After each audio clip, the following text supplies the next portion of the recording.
Black Jack scoops the 151 Miglia-Trofeo Cetilar line honours title, just. Under normal circumstances a newer, longer canting keel race boat would comfortably leave a shorter, fixed keel water ballasted race boat as a speck in its rearview mirror. Not so with this year's 151 Miglia-Trofeo Cetilar, from Livorno to Punta Ala, via the Giraglia Rock and Elba. This year's race started and, for the front runners, finished in a modest sea breeze, but in between the wind was so light and fickle that it was neither a case of boat size nor technology that prevailed, but simply whichever of the 13 maxi yachts competing in the 180-strong fleet was lucky enough to hunt down the slightest zephyr. This year's race was, as usual, the fourth in the International Maxi Association's Mediterranean Maxi Offshore Challenge. Given that the light forecast was well anticipated, the course was shortened for the first time ever. Prior to the start, it was announced that the fleet would not have to round the final most southerly turning mark of Formiglia di Grosseto, and instead were permitted to leave Elba to port, and then head directly to the finish. This shortened the course from 151 to 124 miles.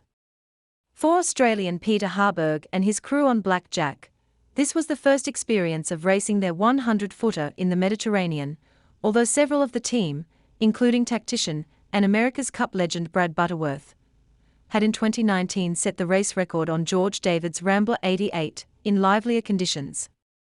The ultralight winds this year came as a shock to the crew, more used to their yacht blasting its way south to Hobart. "It was the lightest race I have done ever," admitted Black Jack skipper and sailmaker Mark Bradford bluntly. "It was difficult for us because when the breeze was in, or filling, we could get off in front pretty easily, but we managed to stop at every corner, and then the fleet would catch us again. There were parking lots everywhere." The worst occurred after Black Jack had made a faster than expected passage to the Giraglia Rock, and then headed for the Corsican coast, while behind them the 90 feet Alfa SGR split, sailing a more easterly course towards Caprea. "We poked into the gap as we came off the island there, and the 90-footer came down with a spinnaker and got to within a mile of us," continued Bradford. "Our lead there had been about 8 to 10 miles and it got chewed up pretty quickly. From there on the boats were pretty close. This year the fleet was obliged to pass a gate off the southwest side of Elba. En route to this, Black Jack was using match race tactics in an attempt to keep Alfa SGR behind her. She passed through the gate just 3 minutes ahead of her shorter rival. There was another tedious park-up off the south side of Elba before eventually both rounded the corner and were able to point their bows roughly towards the finish.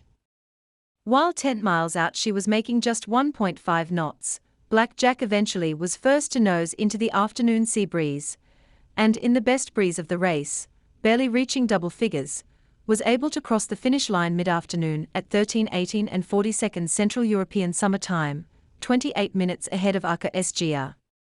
Not surprisingly, her provisional elapsed time of 23 hours 13 minutes and 40 seconds, even on the shorter course, was considerably outside Rambler 88's record. Despite the repeated glass-outs, the largely Aussie crew took it on the chin. "We all really enjoyed it," continued Bradford. "When you have the biggest boat usually you get out in front and you're off. With this we had a yacht race, we had our 2 arms out, and had to make sure we got through the corners in good shape. But we all thoroughly enjoyed it. It is a beautiful coastline, and it was great to see such a large fleet. It will be known as a small boat race where the smaller boats could catch up the big boats. In fact the race may have been a rare case where having a water ballasted boat paid over a canting keeler, for in light conditions the former is able to shed weight while the canting keeler cannot." Before setting sail from Livorno yesterday afternoon both Black Jack and Alfa SGR offloaded both sails and crew. Alfa, for example, sailed with 14 crew instead of 20 and with only their A1 and a jib as headsails.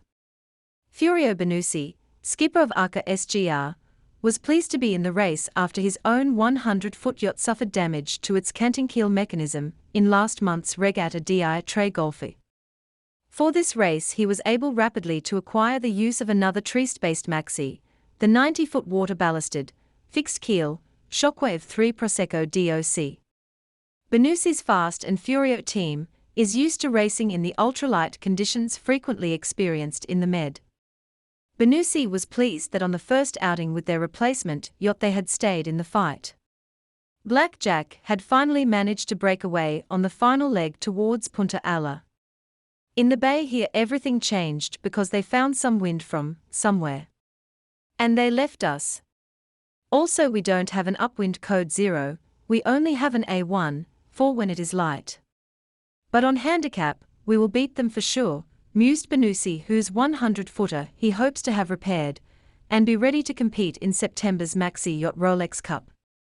The remainder of the 151 Miglia-Trofeo Cetilar's Maxi fleet arrived this afternoon,